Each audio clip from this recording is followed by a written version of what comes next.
But 2019లో ఆయన active పాలిటిక్స్లోకి వచ్చిన తర్వాత నేను అప్పుడు రాలేకపోయాను, ట్వీట్ పెట్టాను.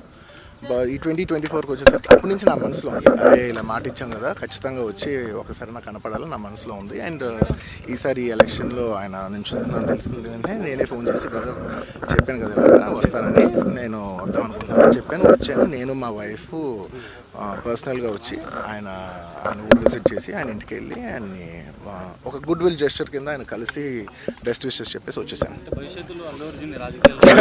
లేదు, థ్యాంక్ యూ. బట్ 2019లో ఆయన యాక్టివ్ పాలిటిక్స్లోకి వచ్చిన తర్వాత నేను అప్పుడు రాలేకపోయాను, ట్వీట్ పెట్టాను. బట్ ఈ 2024కి వచ్చేసరికి అప్పటి నుంచి నా మనసులో ఉంది, అరే ఇలా మాట ఇచ్చాం కదా, ఖచ్చితంగా వచ్చి ఒకసారి నాకు కనపడాలని నా మనసులో ఉంది. అండ్ ఈసారి ఈ ఎలక్షన్లో ఆయన నించుంటుందని తెలిసింది వెంటనే నేనే ఫోన్ చేసి, బ్రదర్ చెప్పాను కదా ఇలాగా వస్తానని, నేను వద్దాం అనుకుంటున్నాను చెప్పాను. వచ్చాను, నేను మా వైఫ్ పర్సనల్గా వచ్చి ఆయన ఊరు విజిట్ చేసి ఆయన ఇంటికి వెళ్ళి ఆయన్ని ఒక గుడ్ విల్ జెస్చర్ కింద ఆయన కలిసి బెస్ట్ విషెస్ చెప్పేసి వచ్చేసాను. లేదు, థ్యాంక్ యూ.